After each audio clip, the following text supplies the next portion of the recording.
I did want to touch on, with everything that you have contributed to the fitness industry, with the research that you've put forward, because you're so deep into it, what have you changed your mind on with training? It could be recent. It could be a few years ago, but I'm interested from a coaching perspective and from someone that lifts, what you've changed your mind on. Yeah, I think there's two big ones that come to mind. One is a more nuanced understanding of why full range of motion training is generally better for building muscle. This was an association we saw in the research, but if you ask someone to explain why, they would kind of throw a bunch of shit at the wall and see what sticks, right?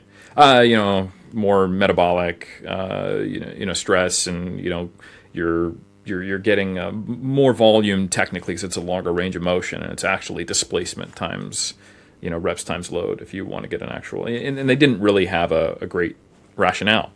If you look at some three or 4 years ago, kind of like the full range of motion kind of push that RP strength or Mike Israetel was saying, it wasn't related to anything related to muscle length or tension.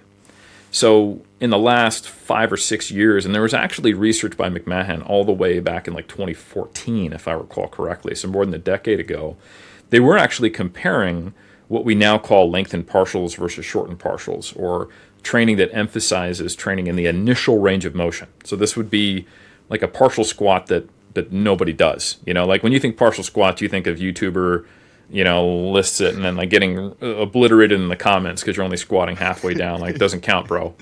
But what we're talking about, a lengthened partial squat, is going all the way down, only coming halfway up. And you're I'm going to staple myself eventually, right? Nobody does that, until now. So once we started looking at comparisons between different types of partial range of motion training, and actually a meta-analysis recently came out that really highlights this, we see that if you're comparing a end range of motion partial, just say remember when 21s were big? You do the top, you do the bottom, you do the full range, you do 777, right? So 21 reps. Yeah. Those top range of motion curls are way less effective than those bottom range of motion curls. And those bottom range of motion curls are probably just as good as the full range. So what's going on here? Well, we come to find out kind of as we investigate this through multiple different means. If we control range of motion but manipulate joint position, like if we compare a lying leg curl versus a seated leg curl, it's still the same amount of change of degrees in range of motion if you had a goniometer, looking at the knee joint angle around the knee. So it's still the same range of motion, but what's going on when you're in a seated leg curl? Oh, it's like that sit and reach test. You're pre-stretching the hamstrings at the hip. So now when you do that same leg curl, there's more tension on the hamstring. It's being stretched, and that seems to be providing more mechanical tension, increasing the stimulus for actual hypertrophy. And there's times when this is a minor difference or a major difference, and it has to do with the anatomy of the muscle. Is it biarticular like the hamstring? It crosses two joints so you can more easily stretch it. What's the resistance profile of the exercise?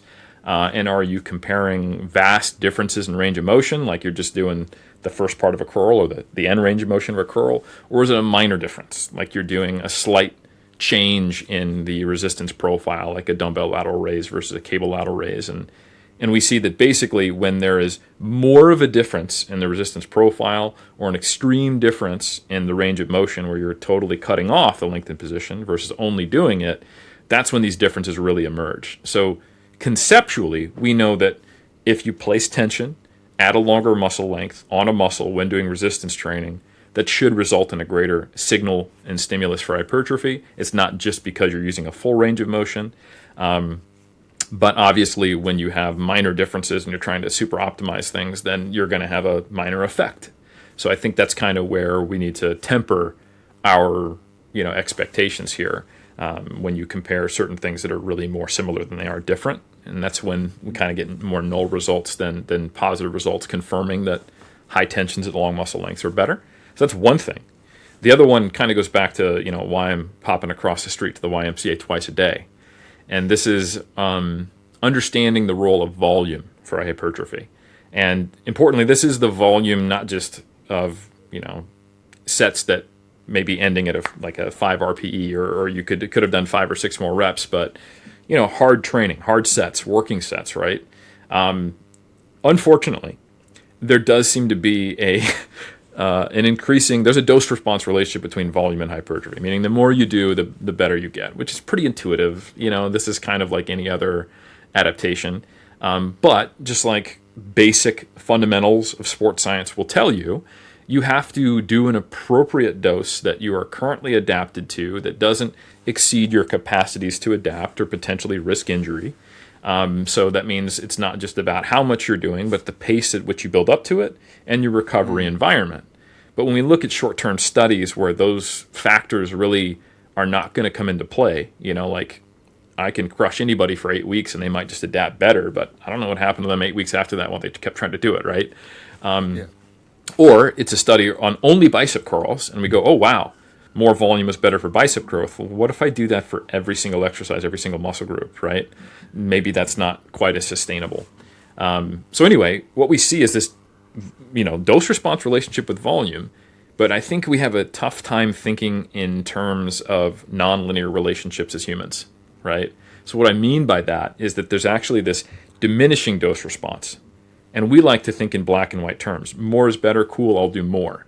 But what if I told you that you had to double your volume to get a 10% increase on the return on investment? Many people would be like, nah, and there's a huge difference in application of this information. If you're a competitive bodybuilder trying to compete at Worlds next year, and you are near your genetic limit, and you have built a high workload capacity over 21 years, and you're like, anything I can do to offset the slowing rate of muscle growth that I have just from being closer and closer to my genetic quote-unquote ceiling, I'll take it. Then you might go across the street to the Y twice a day to do 30 sets per muscle group. And you might be named Eric Helms. But if, let's say, you're one of Brock's clients you're consulting with who has 4 hours a week to train and wants to get the most return on investment, you're not going to try to jam-pack 30 sets into that. You'll say, hey, guess what? The first 10 sets you do are going to be way more valuable with a much higher return on investment, much more stimulus than the last 10 sets you would do. So, if you were to move from 20 to 30 sets versus 10 to 20, you're going to get less on a per set basis by doing that. And you're going to get 60, 70% of your gains from getting up to those 10 sets, especially if you maintain high quality. And if you enjoy it and it doesn't feel like you're trying to slog through this marathon each week to get through all your training. So I think this is where the high intensity training crowd and the kind of volume-based training crowd have always had this crosstalk that doesn't quite make sense. If you go all the way back, and I'll talk history just for a second, to when high intensity training, HIIT, which is low volume, high intensity, was popularized. It actually got popularized by Arthur Jones, who's the guy who released Nautilus equipment. In an era where machines were not common, we're talking the 60s, and the cell was basically the cell of curves, right? It's do this circuit, one set to failure on these machines. You don't have to become a weightlifting expert, and you can do it in 30 minutes, and you can do it once per week, and you'll get fantastic gains. And believe it or not, that's actually true. You can get probably 50, 40% of all the possible gains you could get just from your first handful of sets, especially if you push it close to failure. And machines are maybe not for all of the same adaptations that you're interested in, like balance, axial loading if, spinal density is important to you or whatever. But for hypertrophy and general aesthetics, machines and free weights are not interchangeable, but they're both quite good. And you could use a machine-only based training. So the sell of high-intensity training has always been the biggest bang for your buck with the minimal investment.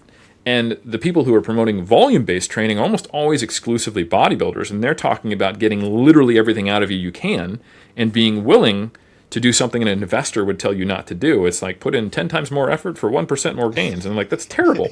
But you're listen, I don't care about maximizing my investment. I want to dot every single I, cross every single T, and shit, I'll dot some J's. I want it all, Opposite mentalities. And that's why you get this kind of crosstalk.